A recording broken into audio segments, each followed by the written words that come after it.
¿Cómo están? Me da mucho gusto recibirlos una vez más en este estudio expositivo del libro del Apocalipsis.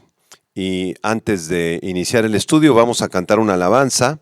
Quiero leerte el Salmo 5, versículo del 1 a el 3. Dice: Escucha, oh Señor, mis palabras, considera mi gemir. Está atento a la voz de mi clamor, Rey mío y Dios mío, porque a ti oraré. Oh Señor, de mañana oirás mi voz, de mañana me presentaré delante de ti y esperaré. Cierra tus ojos, vamos a hacer una oración. Señor, te damos gracias porque en este día nos concedes el privilegio de escuchar tu palabra, Señor, de poder reunirnos a través de los medios electrónicos para estar atentos a tu voz, Señor, y a tus mandamientos. Te adoramos y te bendecimos en el nombre de Jesús.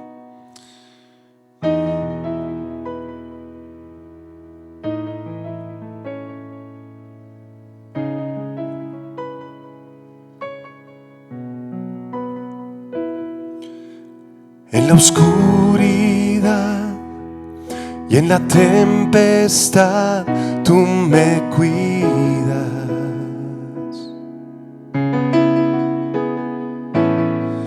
En dificultad me levantaré en tu gracia. Por el fuego andaré y no me quemaré. Tu espíritu aviva mi alma. A la cruz miraré, mi temor dejaré, en la luz de tu gracia, Señor. Lo que seco y muerto está, tú levantas con poder y restauras las ruinas. Dios, por siempre eres Rey. Mi refugio encuentro en la sombra de tu amor. Siempre quiero adorarte y amarte, Señor. Aún en el dolor, mi esperanza está en tu promesa.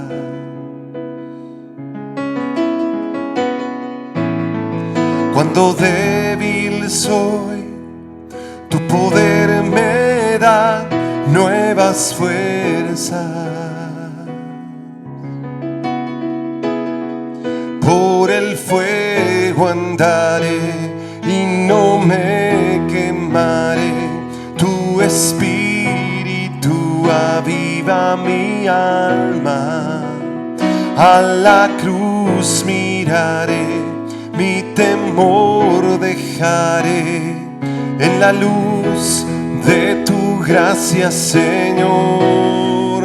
Lo que seco y muerto está, tú levantas con poder y restauras las ruinas. Dios, por siempre eres Rey.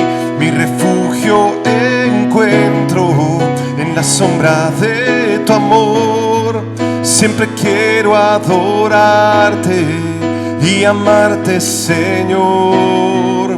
Lo que seco y muerto está, tú levantas con poder y restauras las ruinas. Dios, por siempre eres Rey. Mi refugio encuentro en la sombra de tu amor. Siempre quiero adorarte y amarte, Señor. Queremos adorarte y amarte por siempre, Señor. Vamos a disponer nuestro corazón para recibir la palabra de Dios.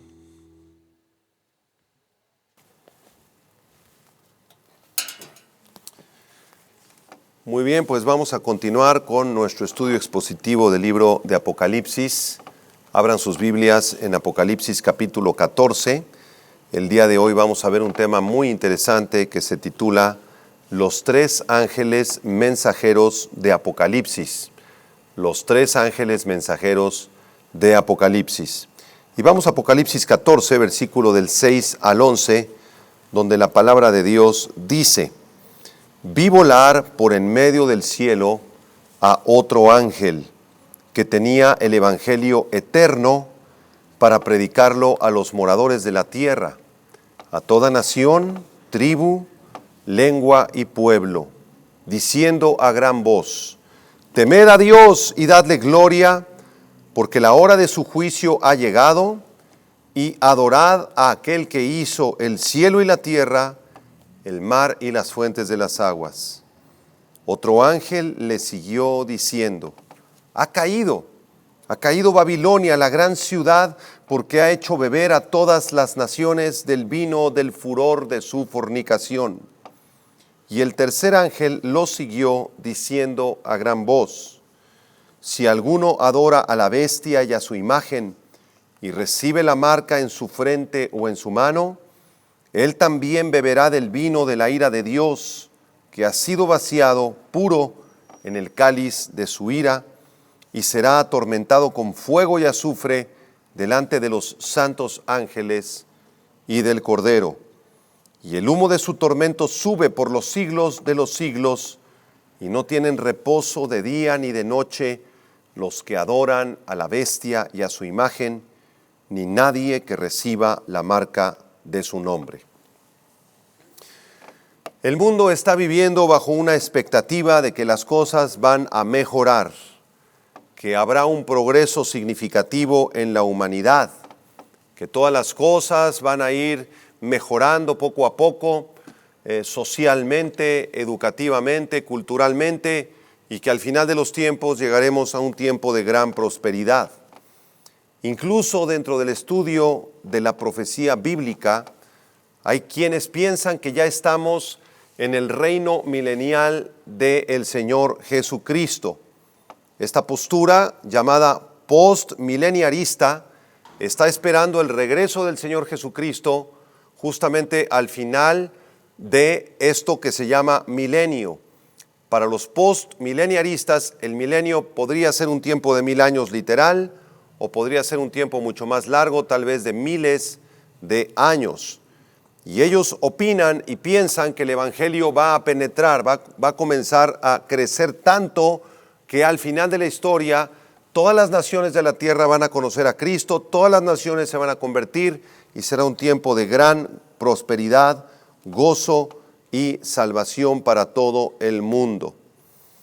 Otra postura, llamada el amileniarismo, asegura que no hay tal cosa como un milenio literal y físico que se establecerá en la tierra.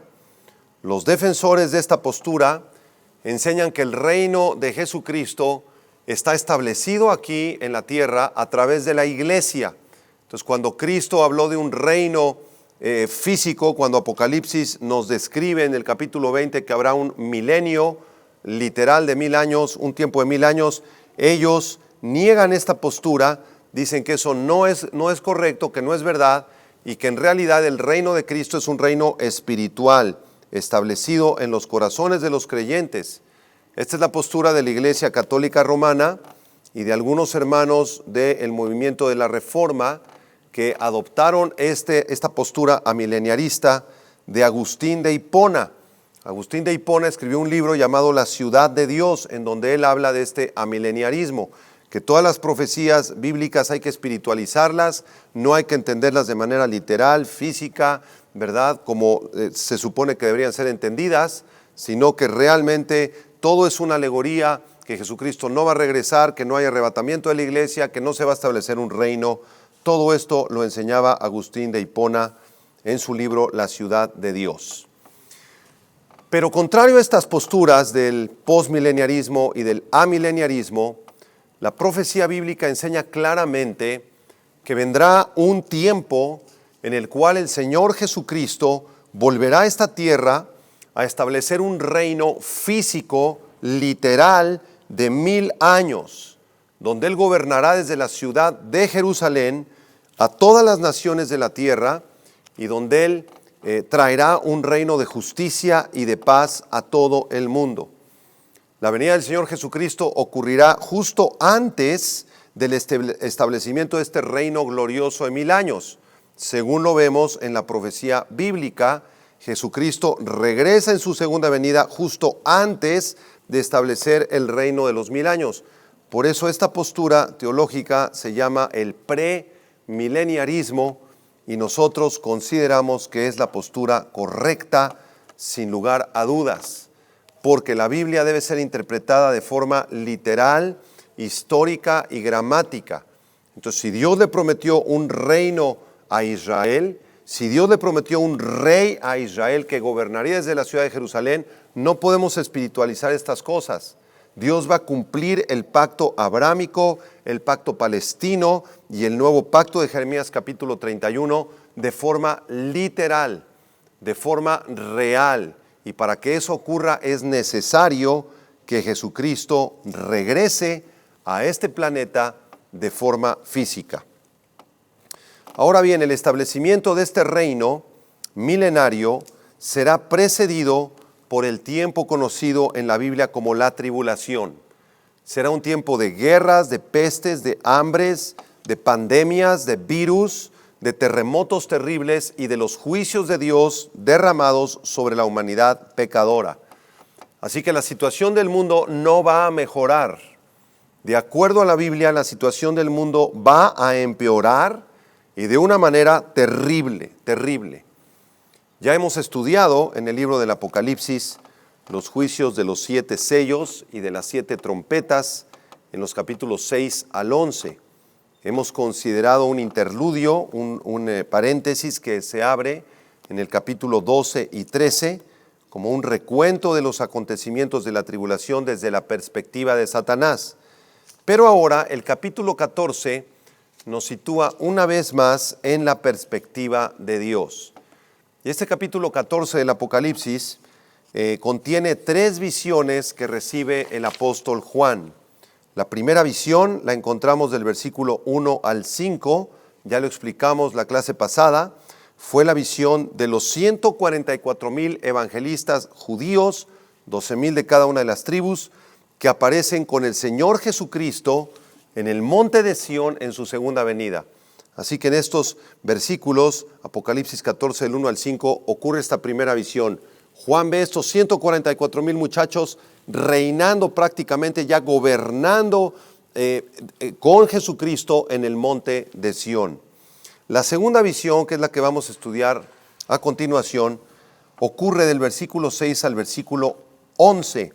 Y esta visión incluye a 3 ángeles mensajeros que predicarán el evangelio a todas las naciones del mundo y le advertirán a la humanidad pecadora acerca de los peligros de adorar a Satanás y a la bestia. Y la tercera y la última visión que vamos a ver la clase siguiente ocurre del versículo 14 al verso 19. Y esta es una visión del Hijo de Dios segando la tierra, echando las uvas de la cosecha en el lagar de la ira de Dios. Así que esta tercera visión corresponde a la batalla final de Armagedón en todo el territorio de Israel, donde la Confederación del Norte, Rusia y sus aliados, la Confederación del Sur, Egipto y sus aliados, la Confederación del Oriente, que será China y sus aliados, se reunirán en el valle de Megiddo y ahí, abarcando prácticamente todo el territorio de Israel, ocurrirá esta batalla en contra del anticristo y en contra también del Hijo de Dios. Así que en esta segunda visión, que es en la que nos vamos a concentrar, aparecen 3 ángeles. Y es interesante recordar que los ángeles han servido a lo largo de las Escrituras como mensajeros de Dios. La palabra angelos del griego significa simplemente mensajero.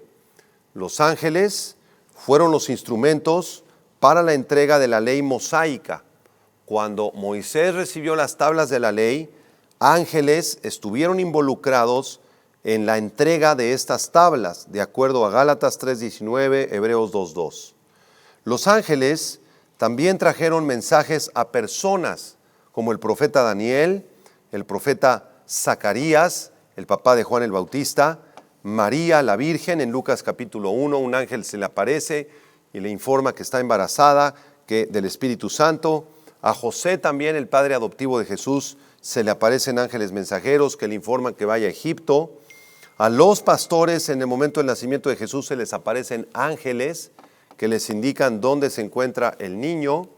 Al apóstol Pablo también se le aparecieron ángeles, tuvo dirección de ángeles en Hechos capítulo 27. Y los ángeles también tienen que ver con nosotros los creyentes. Esto es maravilloso. En Hebreos 1:14 dice que son espíritus ministradores, espíritus enviados para el servicio a favor de aquellos que somos herederos de la salvación. Así que los ángeles tienen un papel importantísimo en la Biblia, pero también en los tiempos de la tribulación, los ángeles tendrán una función muy sobresaliente en los acontecimientos de los últimos tiempos. En Mateo 13 se nos dice que los ángeles reunirán a los no elegidos para ser juzgados. También recogerán a los elegidos para la gloria, para que vayan a la gloria. Acompañarán al Señor Jesucristo cuando Él regrese a la tierra en su segunda venida en triunfo. El Señor viene con una hueste maravillosa, tremenda de ángeles. Así que en Apocalipsis los ángeles aparecen en el derramamiento de la ira de los juicios de Dios, como ya lo vimos en los juicios de las trompetas. Hay 7 ángeles que están así formados y cada ángel, al recibir la instrucción de Dios, comienza a derramar sus juicios. Así que para este momento de la profecía en Apocalipsis 14 aparecen estos 3 ángeles. Y es importante acotar aquí que estos 3 ángeles no aparecen en orden cronológico. No podemos pensar que sea orden cronológico lo que está ocurriendo aquí en Apocalipsis 14. Más bien, ellos hablan sobre los asuntos y los acontecimientos que ocurrirán de forma general durante todo el periodo de la tribulación. Sus mensajes anuncian el juicio de la 7ª trompeta, que incluye los juicios de las 7 copas al final de la tribulación. Y como lo vamos a ver a continuación, el primero de estos 3 ángeles trae un mensaje de arrepentimiento al mundo entero. Así que la idea atrás del mensaje de estos 3 ángeles es advertir a la humanidad pecadora en los tiempos de la tribulación que se arrepientan, que todavía Dios tiene misericordia y gracia y compasión para ellos si ellos deciden arrepentirse de sus pecados y entregarle su vida al Señor Jesucristo. Así que es un mensaje de advertencia, no de amenaza. Estos ángeles no vienen a amenazar a la humanidad en la tribulación, sino que vienen a advertirle acerca de los juicios de Dios. Por esta razón, el primer ángel va a predicar el evangelio, el segundo ángel va a pronunciar un juicio y el tercer ángel va a prometer una condenación para aquellos que no se arrepientan. Vamos pues a Apocalipsis 14, vamos a adentrarnos ahora sí versículo por versículo. Vamos al versículo número 6 y 7, por favor. Apocalipsis 14, 6 y 7. Dice Juan: vi volar por en medio del cielo a otro ángel que tenía el evangelio eterno para predicarlo a los moradores de la tierra, a toda nación, tribu, lengua y pueblo, diciendo a gran voz: temed a Dios y dadle gloria, porque la hora de su juicio ha llegado, y adorad a aquel que hizo el cielo y la tierra, el mar y las fuentes de las aguas. Es interesante que en el versículo 6 Juan ve volar por en medio del cielo a otro ángel. Subrayen esta expresión, otro ángel, porque este ángel no se nos dice de qué grupo se está diferenciando. Juan simplemente dice: vi otro ángel, otro de un grupo que ya venía de antes. Entonces, ¿cuáles son los ángeles que aparecen antes en Apocalipsis? En el capítulo 12, versículo 7, apareció el arcángel Miguel y sus ángeles. pero también en el capítulo 11 aparecieron los 7 ángeles de las 7 trompetas. Entonces tal vez Juan en esta revelación está teniendo en mente el grupo de ángeles que venían con Miguel o posiblemente a los 7 ángeles de las 7 trompetas de Apocalipsis 11. Y por eso Juan nos dice, vi otro ángel distinto. No sabemos exactamente de qué grupo se está diferenciando. Lo que sí sabemos es que es un ángel de Dios enviado por el Señor con un propósito muy especial. Ahora, en el versículo 6 dice que este ángel estaba volando por en medio del cielo. Los ángeles de Dios tienen la facultad de volar. Qué maravillosas criaturas son estas que Dios les ha dado la facultad de volar. Y no solamente eso, sino que aquí se nos revela que este ángel de alguna manera se va a materializar o se va a aparecer en medio del cielo, dice el versículo 6. Apunta la expresión en medio del cielo, es la palabra griega mesouránema, que se refiere al punto del cielo donde el sol alcanza su meridiano, su cenit o el punto más alto del mediodía. Esta palabra mesouránema ya había aparecido antes en Apocalipsis capítulo 8, verso 13, donde se nos dice que un ángel voló por en medio del cielo. Y también en Apocalipsis 19, 7, más adelante aparece otro ángel volando en el punto más alto del cielo. Y aquí podemos hacer una pregunta. ¿Por qué razón este ángel está volando en medio del cielo? Y la respuesta es muy sencilla. Porque desde ese punto es más visible a los que están en la tierra. Todo el planeta Tierra va a poder contemplar, va a ver la realidad de este ángel. Toda la humanidad se dará cuenta de su presencia en el cielo y desde luego del mensaje que trae. Además, ahí en ese lugar donde este ángel va a encontrarse en el cenit del cielo, no podrá ser alcanzado por Satanás ni por las huestes demoníacas de Satanás, porque recuerda que en Apocalipsis capítulo 12, Satanás fue arrojado ya del cielo, fue expulsado por segunda vez. Sí, la primera vez fue en Isaías 14, en Ezequiel 28. La segunda vez que Satanás es expulsado del cielo es en Apocalipsis 12. Es una expulsión definitiva con todos sus demonios. Entonces Satanás solamente puede tener influencia en la tribulación en la tierra, ya no en el cielo. Ya no es el príncipe de la potestad del aire. Así que este ángel predicador será intocable por Satanás y por sus huestes, y no habrá nada que lo estorbe para cumplir su misión. Para el tiempo que aparezca este poderoso ángel, todos los habitantes del planeta habrán oído el evangelio predicado por los 144,000 evangelistas judíos y también por los 2 testigos que fueron asesinados por el anticristo en el templo y luego resucitaron a los 3 días y medio, recuerdan en Apocalipsis 11. Además, millones de personas se habrán convertido para este momento y muchas personas habrán escuchado ya el evangelio. Pero Dios se quiere asegurar de que todas las almas que vivan en el tiempo de la tribulación escuchen el mensaje del evangelio de Dios.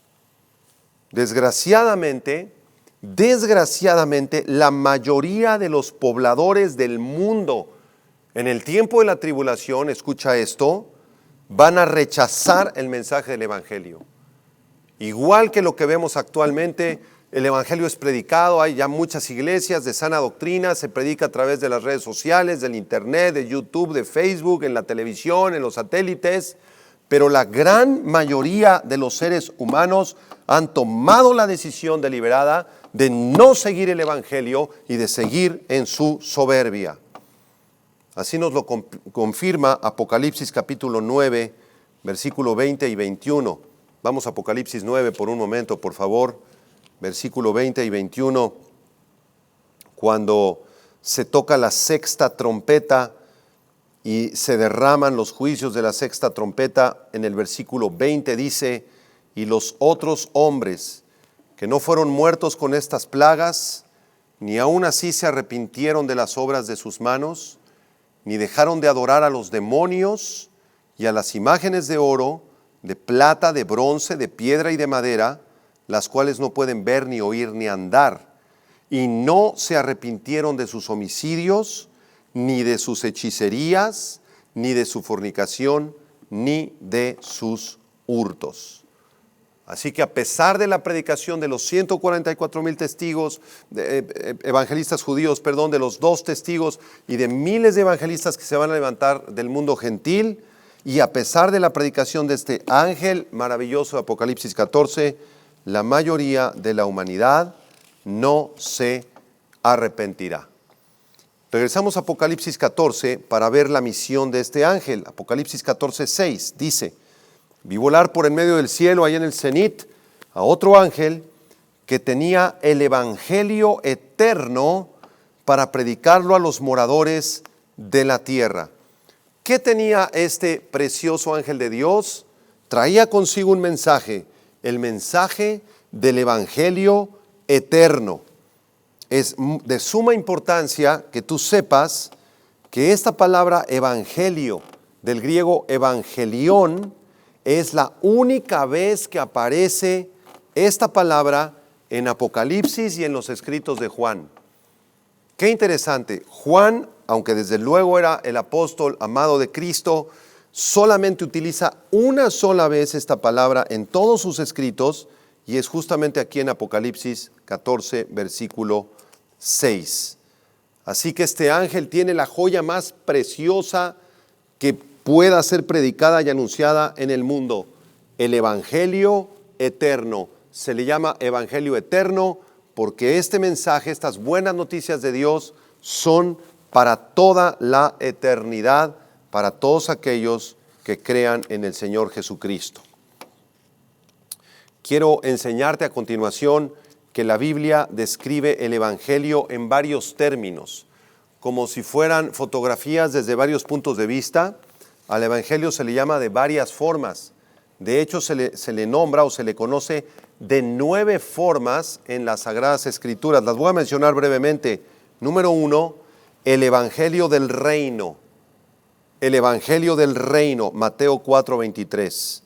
Número 2, el evangelio de Jesucristo. El evangelio de Jesucristo, Marcos 1:1. Número 3, el evangelio de Dios. El evangelio de Dios, Marcos 1:14. Número 4, el evangelio de la gracia de Dios. El evangelio de la gracia de Dios, Hechos 20:24. Número 5, el evangelio de la gloria de Cristo, 2 Corintios 4:4. Número 6, el evangelio de salvación, Efesios 1:13, el evangelio de salvación. Número 7, el evangelio de paz. El evangelio de paz, Efesios 6:15. Número 8, el glorioso evangelio. El glorioso evangelio, 1 Timoteo 1:11. Y número 9, el evangelio eterno, Apocalipsis 14, versículo 6, el versículo que estamos analizando en este momento. Así que estos son 9 ángulos a través de los cuales el Espíritu Santo nos muestra el evangelio. El evangelio nos describe el reino de Dios. El evangelio le pertenece a Jesucristo, es de Dios. Son las buenas noticias de la gracia de Dios. El evangelio le da la gloria a Cristo. Es evangelio para salvación. Es el único mensaje que puede traer paz. Es glorioso y es eterno. Qué precioso estudio de estas 9 características o 9 títulos que se le dan al evangelio. En resumen, podríamos decir, amados hermanos, que el evangelio es las buenas noticias que Dios perdonará todos los pecados de aquellos que se arrepientan y crean en el Señor Jesucristo como el único camino de salvación, y por ese arrepentimiento y por medio de la fe, desde luego, tengan vida eterna. El Evangelio es eterno porque el Evangelio fue predicado desde los días de Adán y Eva en Génesis 3:15. Ahí aparece la primera predicación del Evangelio. El Evangelio es predicado actualmente, fue predicado en el pasado a la nación de Israel, fue predicado en el tiempo de Cristo, será predicado en la tribulación y será predicado en el reino milenial de Jesucristo también. Así que no importa desde el punto histórico donde nosotros podamos colocarnos, si nos colocamos en el huerto del Edén o en la antigua nación de Israel, o en los tiempos de Moisés, en los tiempos de David, en los tiempos de Jeremías, en los tiempos de Cristo, en el siglo XXI, en el año 2020 en el que estamos. No importa el punto histórico desde el que nos encontremos, el Evangelio es el mismo y opera de la misma manera.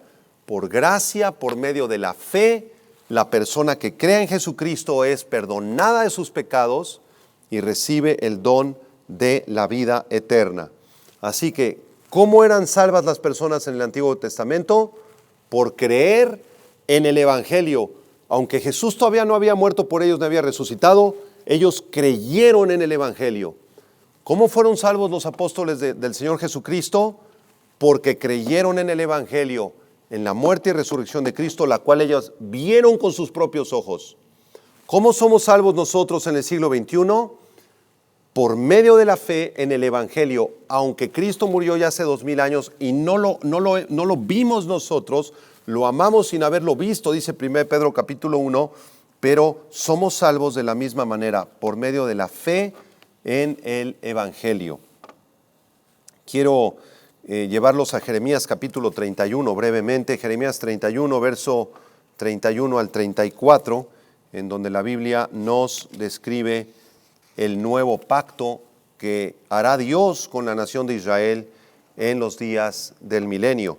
Jeremías 31, 31 dice: He aquí vienen días, dice Jehová, en los cuales haré nuevo pacto con la casa de Israel y con la casa de Judá.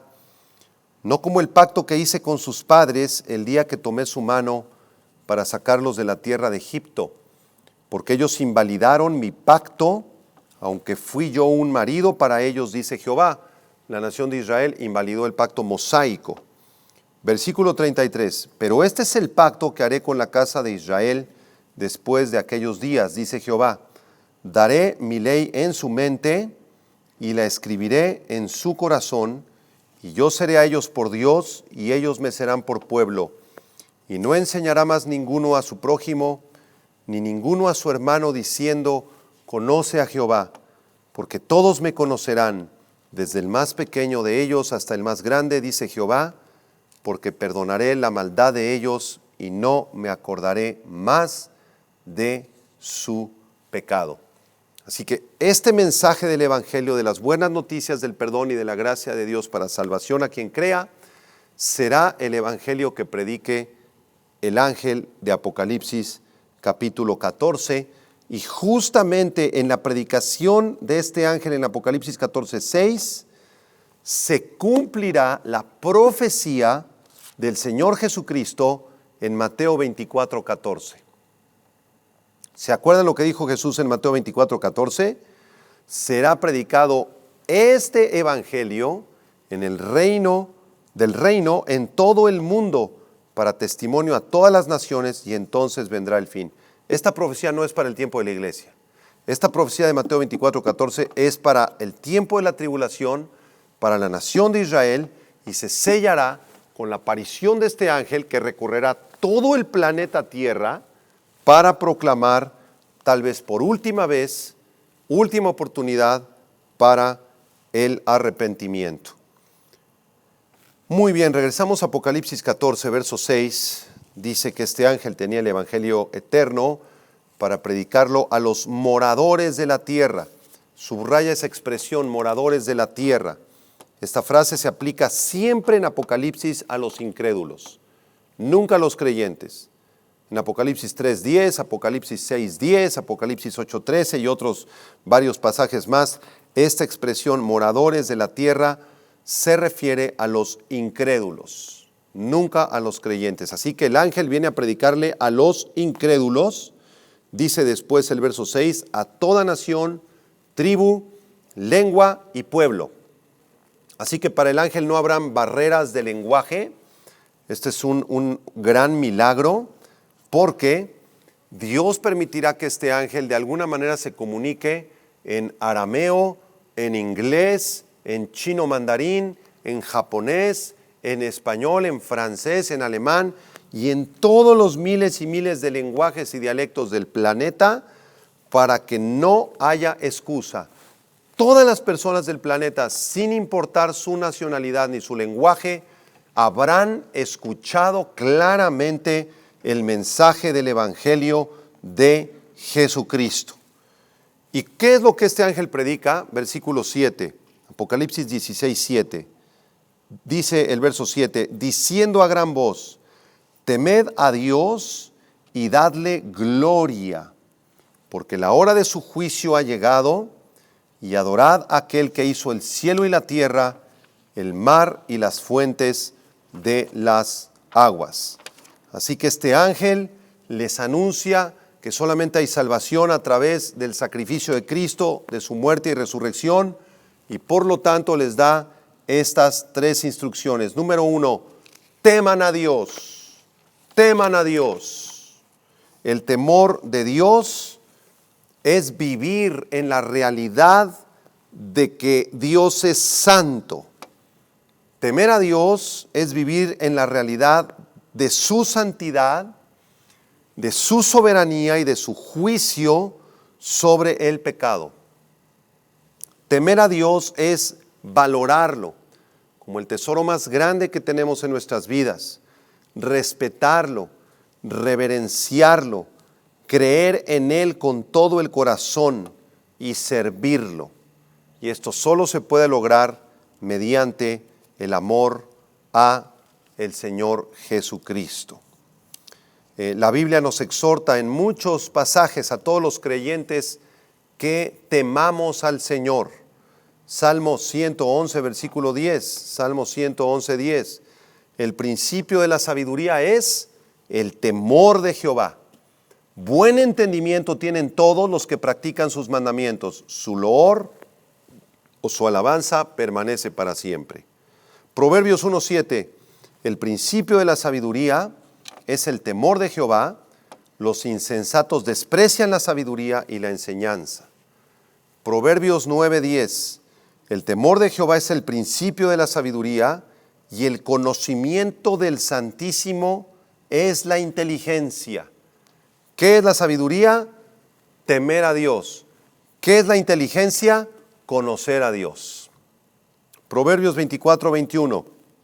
Teme a Jehová, hijo mío, y al rey. No te entremetas con los veleidosos. Un veleidoso es una persona inconstante, voluble, bipolar, que cambia constantemente de opinión. No te metas con ellos. Sé sabio, mantente a raya con ellos. 1 Pedro 2:17 dice, honrad a todos, amad a los hermanos, temed a Dios, honrad al rey. Y Mateo 10, verso 28 dice, no temáis a los que matan el cuerpo, mas el alma no pueden matar. Temed más bien a aquel que puede destruir el alma y al cuerpo en el infierno. Entonces este ángel en primer lugar les dice a los habitantes de todas las naciones, teman a Dios. En segundo lugar les dice, denle gloria a Dios, denle gloria a Dios. Darle gloria a Dios es reconocer su majestad, reconocer su hermosura, reconocer su belleza, darle la gloria al Señor.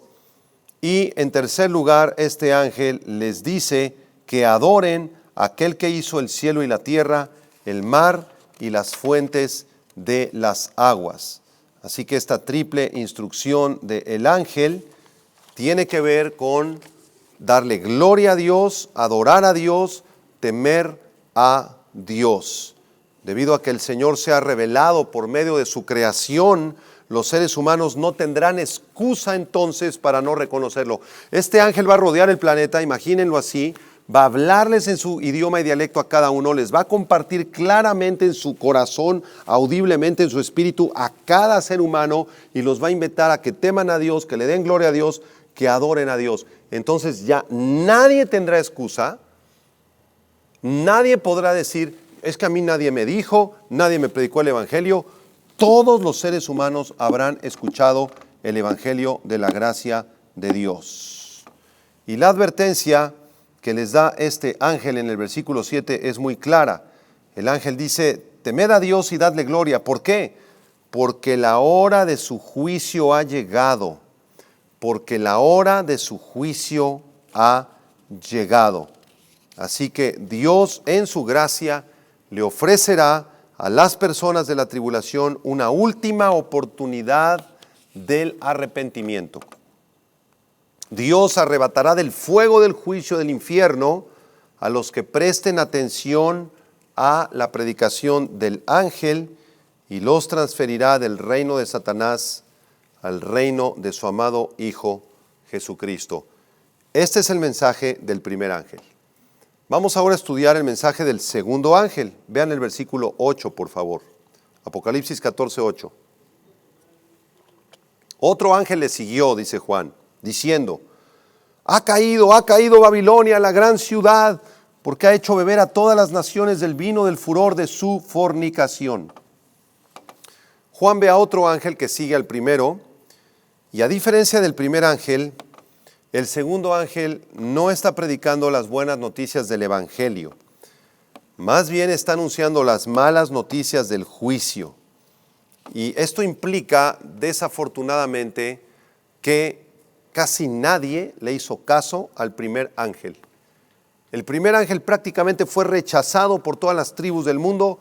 Prefirieron seguir en sus fornicaciones, en sus hurtos, en sus adulterios, en sus robos, adorando al anticristo y a la imagen de la bestia. Y prácticamente aquí en el original griego la idea es que el segundo ángel casi interrumpe al primero porque nadie le está haciendo caso al primer ángel.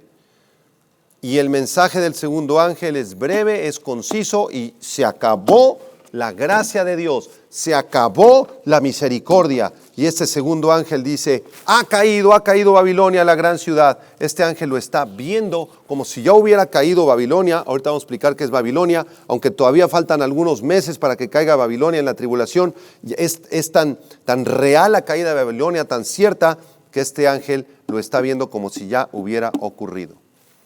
Babilonia tiene dos vertientes, si quieres apuntarlo, en la Biblia. La primera de estas dos vertientes es la Babilonia religiosa, el sistema mentiroso de la falsa religión, que se manifiesta como una mujer prostituta, como una ramera en Apocalipsis 17. Y la segunda Babilonia es la Babilonia comercial y política, representada aquí por el reino del anticristo. Así que estas son las dos Babilonias que caen en el tiempo de la tribulación. Una aparece en Apocalipsis 17 y la otra en Apocalipsis 18. Vamos a estudiar muy brevemente qué quiere decir esto de Babilonia. La palabra Babilonia viene del hebreo Babel, apúntalo, Babel, que significa confusión. Confusión. Y Babilonia entonces desde su inicio ha simbolizado la rebelión y la maldad del ser humano contra Dios. ¿Dónde nació Babilonia? En Génesis capítulo 10. Cuando Nimrod fundó esta ciudad pagana. Nimrod se casó con Semiramis, que fue la primera sacerdotisa de Babilonia. Esto está registrado en los libros de historia antigua, ¿verdad? Y ellos dos engendraron un hijo supuestamente llamado Tamuz, que según había resucitado porque había sido asesinado por un jabalí, pero regresó de la muerte. Entonces, desde Babilonia hay un culto idolátrico a las diosas y a los hijos de las diosas. Todo esto lo heredó Asiria, Egipto, Babilonia, Medo-Persia, Grecia, Roma y la falsa religión que sigue gobernando desde Roma.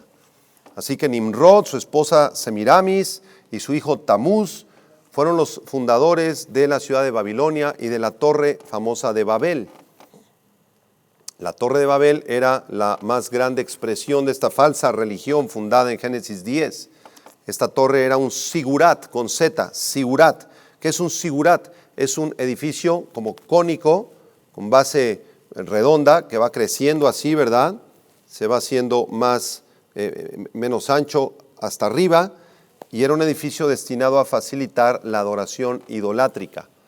Dios juzgó esa idolatría y rebeldía, confundiendo el idioma de Babilonia y esparciendo a esta población por todo el mundo. Así que en Babilonia encontramos el origen de todas las religiones del mundo. Todas las religiones del mundo fueron fundadas en Babilonia. Por eso este ángel da el anuncio de que Babilonia ha caído, la gran ciudad. ¿Por qué razón? Porque ha hecho beber a todas las naciones del vino del furor de su fornicación. Aquí la palabra fornicación, porneia, no se refiere a una relación sexual ilícita de forma física, sino que se refiere más bien a la prostitución espiritual de la falsa religión del anticristo. Por esta razón, Dios enviará sus juicios sobre todas las naciones paganas que hayan participado de la falsa religión del anticristo y terminarán bebiendo del vino de la ira de Dios. Todo este juicio que vendrá sobre las naciones incrédulas se describe también en el libro del profeta Sofonías. Quiero leer Sofonías capítulo 2, versículo del 1 al 3, en la versión Nueva Traducción Viviente.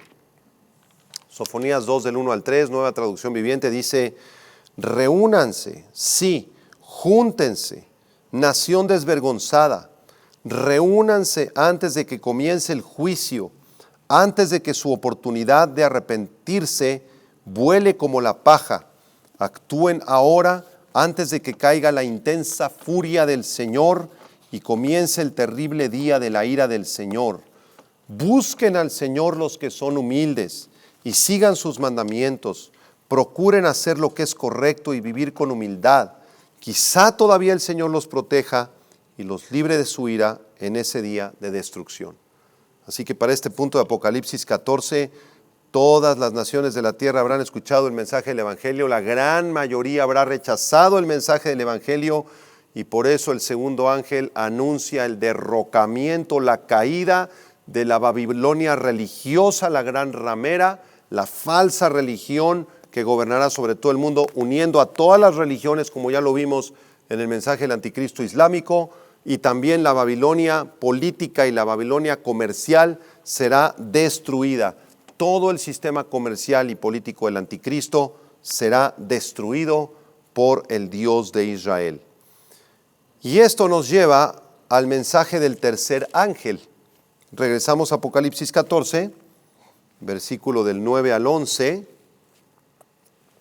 donde aparece el último de estos tres ángeles. El tercer ángel trae una promesa de condenación. Vean el verso 9. El tercer ángel los siguió, diciendo a gran voz: si alguno adora a la bestia y a su imagen, y recibe la marca en su frente o en su mano, él también beberá del vino de la ira de Dios, que ha sido vaciado puro en el cáliz de su ira, y será atormentado con fuego y azufre delante de los santos ángeles y del Cordero, y el humo de su tormento sube por los siglos de los siglos, y no tienen reposo de día ni de noche los que adoran a la bestia y a su imagen, ni nadie que reciba la marca de su nombre. Así que este tercer ángel sigue a los otros dos, de modo que todos escucharán y entenderán también su mensaje. ¿Y cuál es el mensaje de este tercer ángel? Es una advertencia para todos aquellos que siguen adorando al anticristo, a Satanás y a todos los demonios diabólicos, a todos los que recibieron la marca del 666 en su frente y en su mano derecha. El ángel les está diciendo: ustedes son responsables de haber rechazado el mensaje del Evangelio. Dios ya envió a sus siervos, los 144,000 evangelistas, los 2 testigos, predicadores por todo el mundo, y hasta un ángel apareció en el cielo predicando el Evangelio en tu propio idioma, y aún así no quisiste arrepentirte. Ya no hay más misericordia. Se acabó la compasión de Dios. Por esta razón, hermanos, debemos comprender que Dios, al ser santo y justo, debe juzgar a las personas porque rechazaron lo que sabían que era verdadero. Si Dios es santo y justo y les mostró el mensaje del Evangelio de todas estas maneras que ya explicamos, y las personas lo rechazaron, entonces ya no hay más misericordia para ellos. Dios debe juzgarlos, porque ellos sabían el mensaje, ellos sabían que era la verdad y lo rechazaron. Por esta razón no habrá excusa para cada uno de los sentenciados al infierno. Dios no es el responsable de enviar al infierno a nadie.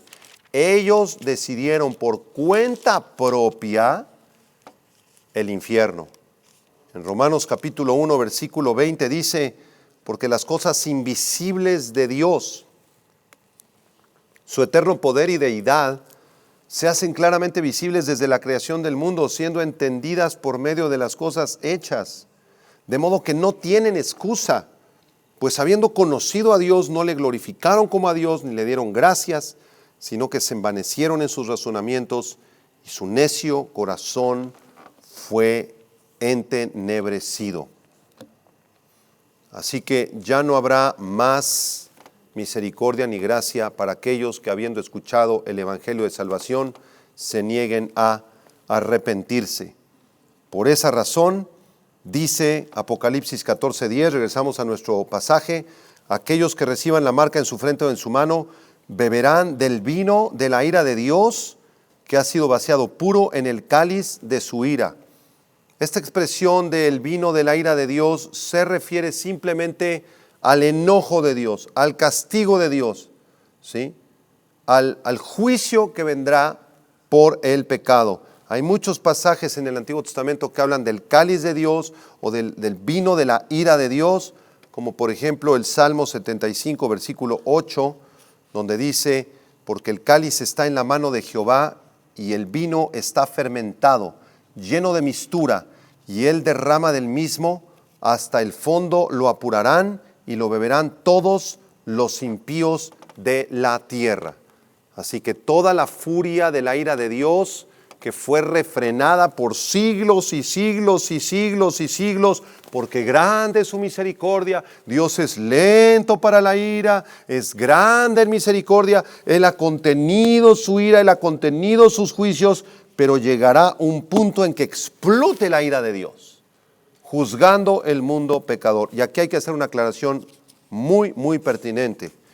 Escucha, la ira de Dios no es una explosión impulsiva de emociones divinas que se quiera vengar caprichosamente de las personas. No. La ira de Dios es la respuesta de Dios sin misericordia y sin gracia, castigando con el justo juicio a los pecadores, porque ellos así lo decidieron. Así que este vino de la ira de Dios es vaciado puro, totalmente puro, dice el versículo 10, ¿sí? Esto quiere decir que es un vino fuerte, sin diluir. Dios ya no tiene más misericordia ni gracia para este entonces de la tribulación. Y es triste leer el versículo 10, la segunda parte, porque todas estas personas serán atormentados con fuego y azufre. Atormentados con fuego y azufre. La palabra atormentado es la palabra griega basanizo, que significa estar expuesto a un insoportable e incesante dolor. Esta palabra basanizo se emplea en Lucas 16:23 para describir la agonía del rico en el Hades. ¿Recuerdan la historia del rico y Lázaro? Él está atormentado, basanizo, en la llama de fuego y de azufre. Y el fuego y el azufre en las Escrituras están asociados con el juicio divino.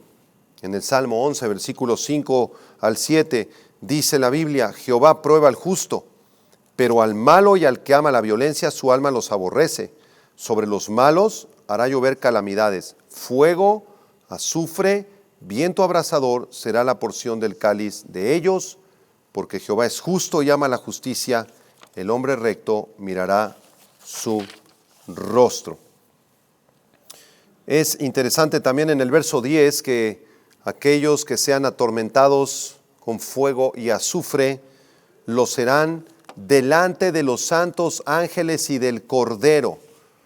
O sea que debido a la omnipresencia de Dios, a que nadie puede escapar de la presencia de Dios, Dios mismo estará siendo testigo del castigo de estos perversos. Sufrirán en la presencia de las huestes del cielo. Sufrirán delante del Señor Jesucristo.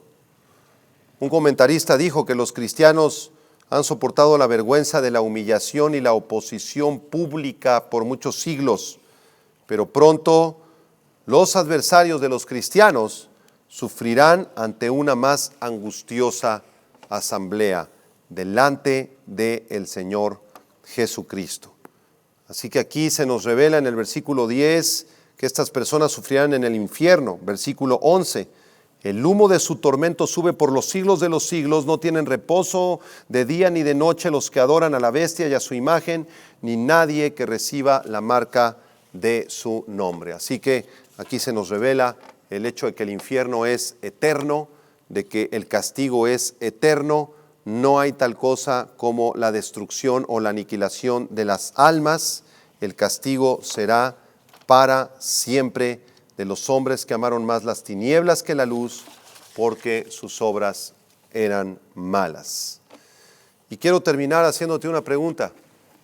¿Realmente tú conoces a Cristo? ¿Realmente has escuchado el Evangelio? ¿Lo has comprendido? ¿Has nacido de nuevo? ¿Amas al Señor con todo tu corazón? ¿Lo temes como predicaba el primer ángel? ¿Tienes temor de Dios en tu vida? ¿Procuras vivir en santidad delante de Dios? ¿Lo adoras frecuentemente al Señor? ¿Caes de rodillas adorando a Cristo frecuentemente? ¿Lo amas? ¿Le das la gloria? Si así es tu caso, que Dios te bendiga, eres mi hermano en Jesucristo. Pero si tú nunca adoras a Dios, vives como se te da la gana, no hay temor de Dios en tu vida, nunca procuras vivir en santidad, nunca le das la gloria a Dios, nunca caes de rodillas, no te interesan las cosas del Evangelio, tu alma está en peligro. Y ya no hay excusa porque el día de hoy escuchaste el Evangelio. Jesucristo murió por tus pecados. Él es el camino, la verdad y la vida. Nadie puede venir al Padre si no es a través del Hijo de Jesucristo. Y solo hay dos opciones que tú tienes en este momento. Vas a seguir a Jesucristo, le vas a entregar tu vida, te vas a arrepentir de tus pecados y vas a darle la gloria, o vas a deliberadamente, como estos perversos de la tribulación, a seguir viviendo como a ti se te da tu gana. Entonces, al final de tu vida, cuando llegue el momento de tu muerte, o si bien en los últimos tiempos te quedas en la tribulación y comienzas a adorar al anticristo, no te quejes el día que seas juzgado y tu alma sea lanzada al infierno, porque tuviste las oportunidades de conocer a Cristo, de corregir tu camino, de arrepentirte de tu adulterio, de tu fornicación, de tus traiciones, de tus homicidios, de tus mentiras, de tus secuestros, y no quisiste hacerlo. Búrlate todo lo que quieras de Dios y de los cristianos y de Cristo, pero llegará un día que si tú no te arrepientes, tu alma terminará siendo atormentada en un fuego, en un lago que arde con fuego y azufre delante del Dios Todopoderoso. Oremos. Señor, gracias te damos por estos mensajes maravillosos de tu palabra, porque ellos nos revelan el futuro. Y sabemos y creemos con todo nuestro corazón que el tiempo está cercano, en donde iniciará este tiempo de la tribulación, Señor, la gran tribulación. Y estos tres ángeles se verán visiblemente en los aires, el primero anunciando el evangelio de la gracia de Dios, y el segundo y tercero anunciando la advertencia del juicio y del infierno eterno. Señor, que tu Espíritu Santo toque los corazones, que podamos estar atentos a tu voz y recibir a tu Hijo Jesucristo como Señor y Salvador. Oramos por todas esas almas que no te conocen todavía, que les tengas misericordia y gracia, porque todavía están a tiempo de arrepentirse. Gracias te damos, en el nombre de tu Hijo Jesucristo. Amén. Muchas gracias por haber escuchado y nos vemos en la próxima clase. No se la pierdan. Que Dios te bendiga. Vida Nueva para el Mundo se sostiene y propaga el mensaje de salvación